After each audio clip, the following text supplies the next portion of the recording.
नमस्कार।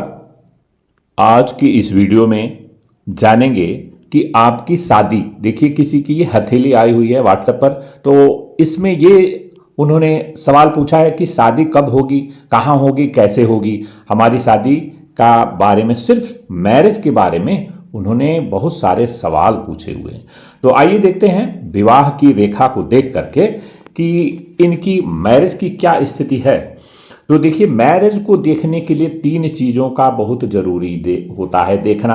पहली बात, ये विवाह की रेखा जो यहाँ कनिष्ठांगुली के नीचे आप देख रहे हैं।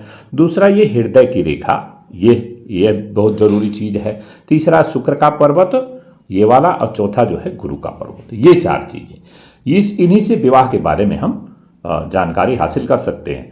तो देखिए, यह जो है विवाह की रेखा, आप जैसा देख पा रहे होंगे, कनिष्ठा अंगुली के नीचे ये विवाह की रेखा आप देख रहे हैं। इन दिस केस क्या हो रहा है कि विवाह की जो रेखा है एकदम बुध पर्वत कनिष्ठा उंगली से सिर ऊपर की तरफ जो है यहाँ बना हुआ है।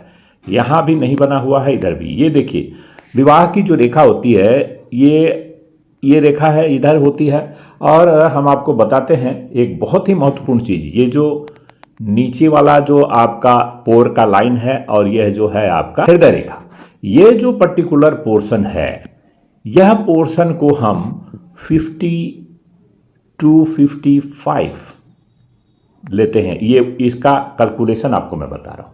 यह जो पोर्शन है, आपको मैं दोबारा दिखा देता हूँ अच्छी तरह से ताकि आपको समझ लें। यह जो पर्टिकुलर यह प्लेस, इसके और इसके बीच की ये जो दूरी है, ये स्टैंडर्ड पैमाने पर आप इसको 50 से 55 साल मान के चलिए। 55 तो कैसे होती है, कैसे तय करते हैं हम लोग विवाह का, क्या है स्थिति है सामुदायिक शास्त्र विज्ञान के अनुसार। यदि यह जो है विवाह की रेखा, इस बुध पर्वत की जो ये लाइन है यहाँ से, ये पोर वाली, इसमें और इसके यदि इधर है तो विवाह आपका लेट होने की संभावना रहती है। और यदि यहाँ है, यहाँ होने से विवाह जल्दी होता। मान लीजिए इधर है, जल्दी और लेट का क्या अर्थ आप निकालेंगे यहाँ पर। देखिए, जैसा मैंने बताया आपको कि 55 साल, 50 से 55 का उम्र का ये जो जगह होती है, ये वाली पोर्शन जो है, मान लीजिए यहाँ से और यहाँ इतना माना जाता है। तो अगर इसका हाफ करेंगे आप तो 25 से 27, 25 से 27.5 होगी ये वाला जगह।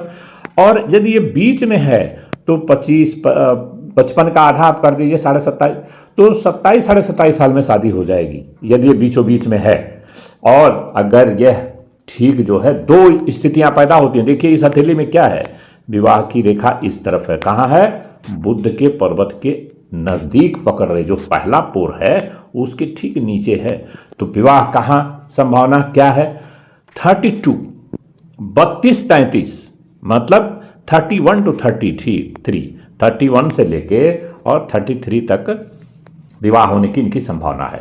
जल्दी विवाह तो इसमें नहीं है क्योंकि ये ऊपर है। और ठीक इसी के विपरीत, यदि विवाह की रेखा हृदय रेखा से नजदीकियां बनाती है तो विवाह जल्दी हो जाएगा। और दूसरी बात, और एक और चीज बताते हैं, विवाह की 2-3 रेखाएं हो सकती। एक रेखा बहुत सी लंबी होगी, उसके छोटे छोटे और नीचे पतली सी महीन रेखा हो सकती है जो बहुत छोटी होती है, गाढ़ी नहीं होती है, लंबी नहीं होती है। तो आज के इस विषय के अनुसार ये बताना चाहते हैं कि जो विवाह की जो रेखा है, ये पूरा गाढ़ी हो, बोल्ड हो, लंबी हो, शार्प हो। तो जितनी लंबी रहेगी वो आपका उतना विवाह में शुभ माना जाता है। और दूसरी रेखाएं क्या दर्शाती हैं कि व्यक्ति का फ्रेंडशिप हो सकता है, उसके गर्लफ्रेंड बॉयफ्रेंड हो सकते हैं, लेकिन वो विवाह में परिवर्तन नहीं हो जाए। कोई भी रिश्ता इस तरह का जब विवाह में नहीं परिवर्तित हो पाएगा तो वो वही दर्शाता है इस चीज को, ऐसी रेखाओं को। तो इस बात को ये आप समझ लीजिए कि विवाह रेखा से। और हृदय की जो रेखा है, हृदय की जो रेखा, ये बड़ा अच्छा रोल प्ले करती है। तो इसमें जब हृदय की रेखा से यहाँ निकल के शनि की पर्वत की तरफ इस तरह की रेखाएं जाए तो ऐसा व्यक्ति अपने विवाह में अपना स्वार्थ देखता है कि भाई जिस पार्टनर से मैं विवाह करूंगा उससे मुझे क्या क्या फायदे हो सकते हैं, क्या वो सर्वगुण संपन्न है कि नहीं है, कैसा मिलेगा। तो जैसा दूसरा पॉइंट है कि आपका विवाह किसके साथ होगा, कैसे मिलेगी आपकी पत्नी या आपका पति कैसा मिलेगा। तो इस बात को जानने के लिए आप ये समझ लीजिए कि यदि विवाह की रेखा यहाँ से और थोड़ा सा लंबा हो, मान लीजिए इतना लंबा तो मैंने देखा नहीं बहुत लंबा, लेकिन यहाँ से निकल के कोई पतली रेखा इस तरफ अगर आ रही हो, ठीक विवाह रेखा से इधर सूर्य पर्वत की तरफ, तो ऐसे में वो उस व्यक्ति का विवाह देखा गया है कि उसका पार्टनर सुंदर तो मिलेगा ही, सुंदरता अच्छा सुंदर भी रहेगा और बड़े ही संभ्रांत परिवार से रहेगा और सेल्फ डिपेंडेंट, किसी के ऊपर वो डिपेंडेंट नहीं रहेगा। अर्थात बहुत सारी केस में पति कमाता है और पत्नी जो है ज़्यादातर, अभी तो नहीं लेकिन पहले ज़माने में तो पत्नियां घर में ही काम करती हैं। लेकिन आज क्या है कि दोनों partner, I mean wife and husband both, वो कार्य करते हैं और दोनों धन कमाते हैं, तो कोई किसी के ऊपर डिपेंडेंट नहीं है। तो ये उसी बात को दर्शाता है कि यदि विवाह रेखा आपकी यहाँ से लंबी है, स्पष्ट है, कोई टूटी फूटी नहीं है, तो आपका पार्टनर सुंदर भी होगा। और सुंदरता में एक चीज और ऐड करना चाहूंगा कि ये जो है चंद्र का पर्वत थोड़ा सा ठीक ठाक बना हो तो ये जो है आपका हैंडसम और ब्यूटीफुल एज द केस में भी जो पार्टनर होगा वो सुंदर होगा। और यहां पर जो है लंबी रेखा है तो ये इस बात को दर्शाता है कि वो संभ्रांत परिवार से करता है। यदि पति है तो पत्नी और पत्नी है तो पति।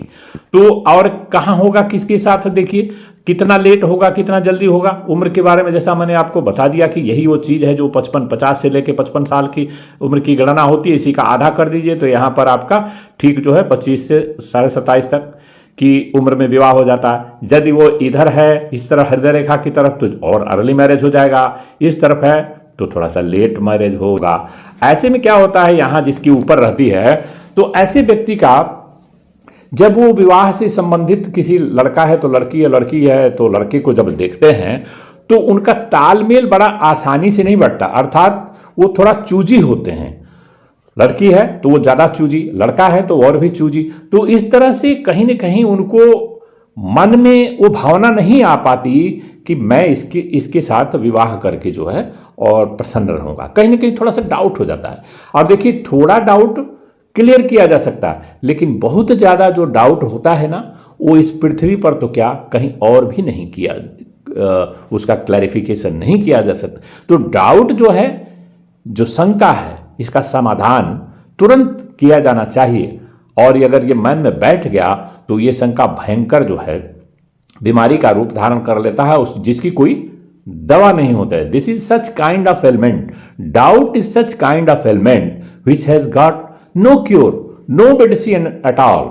तो इसकी मेडिसिन यही है कि गेट इट क्योर्ड फास्टर, आपस में बातचीत करके और शंका का समाधान then and there if you have to kill the शिशु, otherwise this will become a blast. तो इस सब चीजों को, स्थितियों को जानने के लिए इस हथेली को जैसा देखकर बता रहा हूं मैं, तो विवाह लेट लिखा हुआ है, लेट होगा। क्या होगा उससे पहले तो देखिए कहीं रिश्ते में रह सकते हैं लेकिन वो विवाह का रूप धारण नहीं कर पाएगा अनफॉर्चुनेटली। और यदि हृदय की रेखा में से कंचा फूट के इधर की ब्रांचेज कोई निकल रही है टेढ़ी मेढ़ी, तो आप समझिए शनि की पर्वत की तरफ, तो ऐसे में वो व्यक्ति ये सोचता है कि विवाह जो है हमको क्या फायदा, जब तक वो अच्छी तरह से पूर्ण संतुष्टि नहीं हो जाती। और देखिए पूर्ण संतुष्टि आप दूसरे में तो सर्वगुण संपन्न ढूंढते हैं लेकिन अपने में दिखता नहीं है, दूसरे का अवगुण दिखता है हम लोगों को जल्दी और अपना जो है गुण दिखता है। ये ह्यूमन नेचर है, मैं एक व्यक्ति की बात नहीं कर रहा हूं इस समाज में, उस संसार की।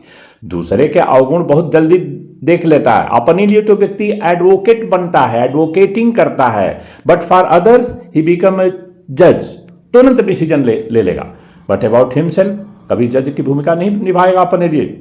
गलत किया हमने कि सही, वो कहेगा कि मैंने इस स्थिति में ऐसा किया, गलती मानेगा। ये देखो एक ह्यूमन नेचर होता है, सब किसी व्यक्ति के पास थोड़ा, किसी में ज़्यादा, किसी में हो सकता है। तो विवाह से रिलेटेड विवाह लेट है, लेकिन यदि रेखा यहाँ तक पहुँचती है तो बड़े ही संभ्रांत परिवार में होगा और आपका पार्टनर डिपेंडेंट भी होगा।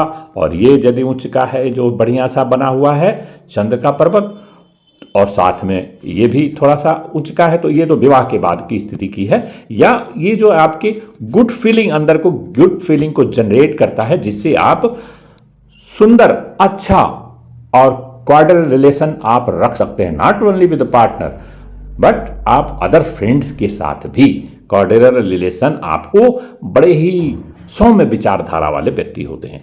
तो आज की इस वीडियो में बस इतना ही।